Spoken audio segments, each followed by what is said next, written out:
Assalamualaikum warahmatullahi wabarakatuh. Halo teman-teman, di sini kami akan melakukan field study di masjid kebanggaan kita tercinta, yakni Masjid Nur Zaman UNED. Sebelum itu kami akan memperkenalkan diri kami masing-masing. Yang pertama, saya sendiri. Perkenalkan, nama saya Muhammad Raffi Amir Hakalaibi dari Fakultas Ilmu Budaya, Prodi Bahasa dan Sastra Inggris dengan NIM 123251015. Perkenalan, saya Tevo Sulaiman Rahman dari Fakultas Ekonomi dan Bisnis Program Studi Akuntansi dengan NIM 143251244. Kenalkan, saya Kevin Damara Anakta dari Fakultas Sains dan Teknologi Prodi Sistem Informasi.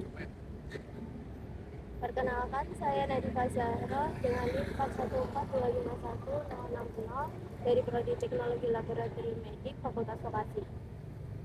Perkenalkan, saya Resmika Findia Cinta dengan NIM 432251075 dari Prodi Keselamatan dan Kesehatan Kerja Fakultas Vokasi.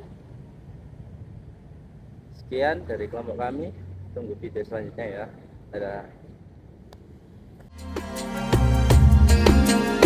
Assalamualaikum warahmatullahi wabarakatuh. Waalaikumsalam warahmatullahi wabarakatuh. Kami dari PTB 78 kelompok 5. Di sini kami akan mewawancarai salah satu staf dari Masjid Nur Zaman. Dengan siapa? Saya Farel Bisma Abyakta, bisa dipanggil Bisma. Saya dari Fakultas Hukum angkatan 2024 di UKMKI, terutama di Departemen Syiar Kemakmuran Masjid Nur Zaman. Saya sebagai staf divisi syiar. Sejak berkecimpung, saya kalau ketertarikan sejak dari SD kelas 1 itu kan saya dulu dekat langgar musola ya. Tapi untuk mengelola masjid secara nyata, masjid berkontribusi dalam mengelola itu sejak SMP. Saya dulu ikut remaja masjid di sekolah saya, di SMP saya. Untuk struktur khusus di Nur Zaman atau Iya, di Nur Zaman. Di Nur Zaman kita punya secara struktural itu ada takmir paling atas sendiri. Takmir itu nanti ada garis ke kanan atau ke kiri, saya lupa, itu garis putus-putus. Kalau putus-putus itu artinya hubungannya tidak langsung secara struktural, tapi saling mempengaruhinya. Tapi saling mempengaruhi juga tidak secara langsung. Hubungan putus-putusnya itu dengan Departemen Syiar Kemakmuran Masjid, UKMKI melalui Departemen Syiar Kemakmuran Masjid. Jadi takmir, terus sebelah kiri atau kanan garis putus-putus, kemudian di bawahnya ada marbot. Di bawahnya takmir ada marbot. Jadi UKMKI melalui Departemen Syiar Kemakmuran Masjid atau SKM itu sama-sama berkolaborasi. Jadi posisinya itu sejajar, namun secara garis putus-putus. Secara garis lurus ke bawahnya ada marbot dalam mengelola khusus di bagian kebersihan. Pertama terkait dengan infak. Dalam kami menampung dan menyalurkan infak. Dalam kami menampung infak itu sudah ada QRIS seperti yang Anda ketahui. Jadi infak secara manual tetap jalan, tapi QRIS juga tetap jalan agar misal ada kejadian tidak diinginkan, misal kotak amalnya di bawah dan lain sebagainya, tidak ada uangnya karena sudah pakai QRIS.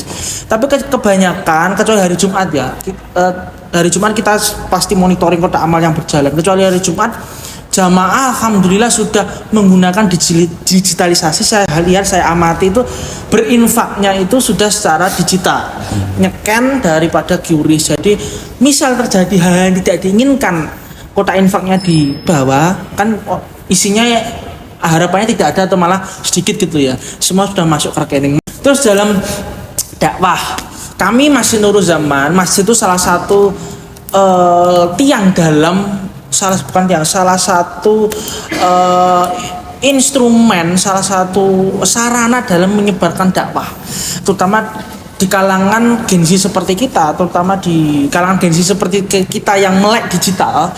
Itu kami sudah menggunakan media elektronik, tidak hanya media elektronik tapi media sosial, yaitu Instagram dan juga saluran WhatsApp dalam menyebarkan informasi terkait kajian. Salah satunya itu. Kalau yang dulu itu cenderung belum ada struktural yang jelas. Dulu itu wah masih yang mengelola itu semuanya itu merasa apa ya, merasa bisa, semuanya itu ingin ingin mengelola dan memanajemen secara istilahnya gini lah, rebutan pemenang. Dulu itu manajemennya juga kurang jelas, tapi sekarang sudah jelas, strukturalnya sudah jelas. Salah satu modernitas itu kalau memiliki kekuatan hukum yang jelas, ya kan, supaya mereka sama-sama merasa lah, sama-sama tanggung jawab, tidak merasa paling berkuasa dan paling mengelola di sini, tidak seperti itu. Yang membedakan dari dulu seperti itu yang saya rasakan. Nah kemudian terkait juga dulu itu nggak ada namanya saluran WhatsApp, terus IG, TikTok itu belum terlalu menjamah ke hal itu. Karena apa? Dulu itu ya wis ya melalui brosur, melalui apalah itu yang masih sifatnya itu tidak, kurang menggunakan sarana digital. Kami sudah membuat semua itu karena manusia sekarang itu lebih sering melihat HP daripada melihat poster di sekitarnya.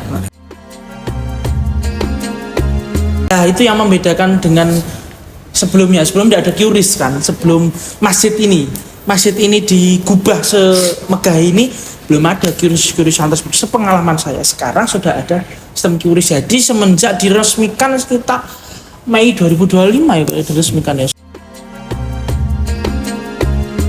Kemarin masjid bersama dengan salah satu komunitas yang bergerak di bidang keuangan digital itu mengadakan suatu seminar itu sudah dipromosikan kemana-mana dan lain sebagainya.